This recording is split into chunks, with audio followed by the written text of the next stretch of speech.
안녕하세요. 오늘은 얼마 전에 있었던 미국 연준의 아주 중요한 발표에 대해 이야기해 보려고 합니다. 다들 뉴스 헤드라인을 보셨을 텐데 과연 그 이면에 숨겨진 진짜 이야기는 뭘까요? 오늘 그걸 파헤쳐 보겠습니다. 연준이 금리를 내렸다. 이거 뭐 신문 일면에 다 나오는 얘기죠. 근데 여러분, 그게 정말 전부일까요? 사실 진짜 중요한 뉴스는 따로 있습니다. 대부분의 사람들이 놓치고 있는 훨씬 더 큰 그림이 있다는 거죠.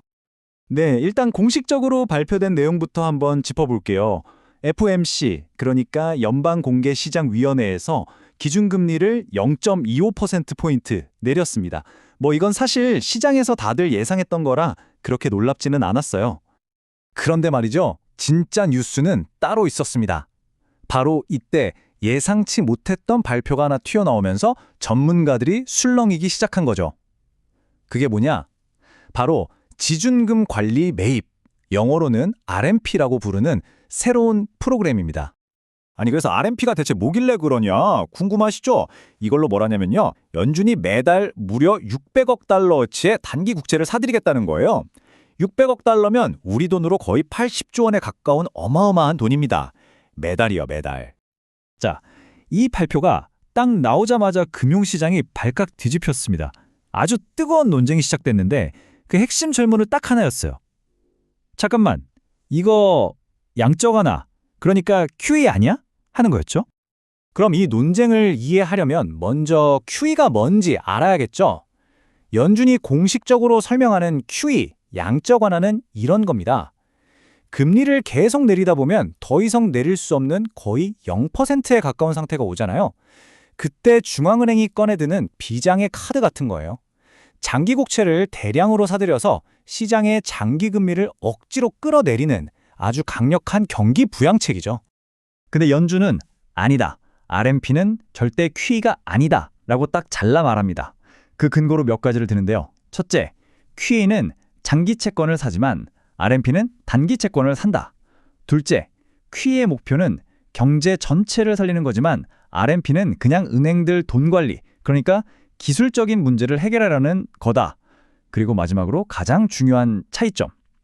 QE는 금리 인하 카드를 다 썼을 때 쓰는 최후의 수단이지만 RMP는 아직 금리를 더 내릴 수 있을 때 쓰는 거다. 이 세 가지가 다르다는 거죠.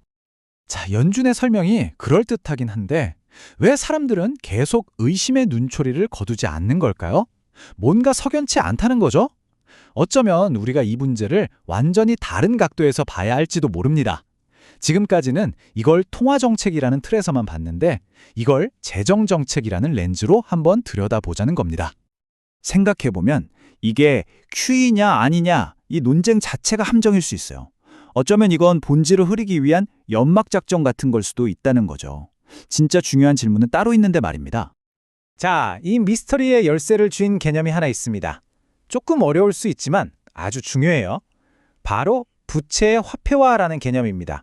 영어로는 Debt Monetization이라고 하죠.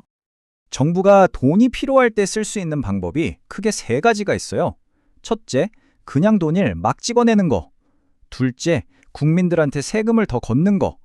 셋째, 나중에 갚을게 하면서 국채를 발행하는 거. 요즘엔 어떨까요? 당연히 욕을 제일 덜 먹는 세 번째 방법, 국채 발행을 가장 많이 씁니다. 그런데 여기서 정말 중요한 규칙이 하나 있습니다. 법으로 정해져 있는 건데요. 연준은 정부, 그러니까 재무부가 발행한 국채를 바로 살 수가 없어요. 반드시 이미 시장에 풀린 다른 사람들이 거래하고 있는 채권을 사야 합니다. 왜 이런 복잡한 규칙이 있냐고요? 만약 이걸 허용하면 정부가 돈 필요할 때마다 중앙은행한테 야, 돈 좀 찍어내서 우리 국채 좀 사줘. 이렇게 되잖아요. 그걸 막기 위한 최소한의 안전장치인 셈이죠. 자, 이게 무슨 말인지 그림으로 보면 훨씬 쉬워요. 첫 번째 케이스를 한번 보시죠.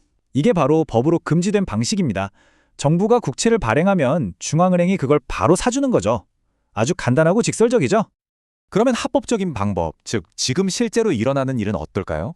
여기 중간에 딜러가 끼어듭니다. 정부가 먼저 프라이머리 딜러라고 부르는 지정된 대형 은행들한테 국채를 팔아요. 그러면 그 은행들이 이걸 시장에 내놓고 연준은 그 시장에서 이 국채를 사들이는 겁니다. 한 단계 거쳐가는 거죠. 자, 이제 가장 중요한 부분입니다. 집중해서 한번 보세요. 첫 번째 방법이든 두 번째 방법이든 거래가 다 끝났을 때 최종 결과를 한번 비교해 볼까요? 결과는 놀랍게도 완전히 똑같습니다. 정부 손에는 현금이 들어오고 중앙은행 금고에는 국채가 쌓이죠. 중간에 딜러라는 징검다리 하나를 놨을 뿐이지 경제적으로 보면 그 결과가 똑같다는 겁니다. 이게 핵심이에요. 그래서 이런 주장이 나오는 겁니다. 이 문장이 모든 걸 말해주죠.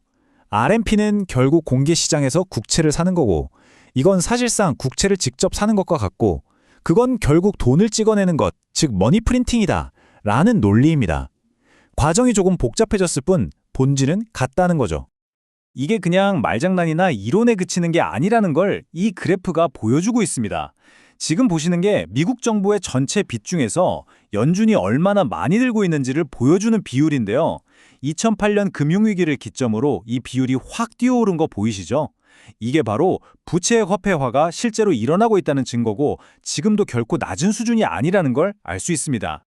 자, 그럼 이제까지의 이야기들을 종합해서 결론을 내려보겠습니다. 결론은 바로 이겁니다. 정말 흥미로운 역설인데요. 통화정책이라는 렌즈로 보면 연준의 말대로 RMP는 QE가 아닐 수 있습니다. 기술적인 정의가 다르니까요. 하지만 재정정책, 즉 정부가 돈을 어떻게 조달하느냐는 관점에서 보면 이건 명백한 머니 프린팅이라고 할 수 있다는 거죠. 똑같은 현상을 두고 어떤 안경을 쓰느냐에 따라 QE가 아니다와 머니 프린팅이다 라는 정반대의 결론이 나오는 겁니다. 그래서 오늘 이 분석의 마지막 질문은 이겁니다. 어떤 정책이 돈을 찍어내는 것처럼 보이고 돈을 찍어내는 것과 똑같은 효과를 낸다면 우리가 그걸 굳이 다른 이름으로 부르는 게 무슨 의미가 있을까요? 판단은 여러분의 몫입니다.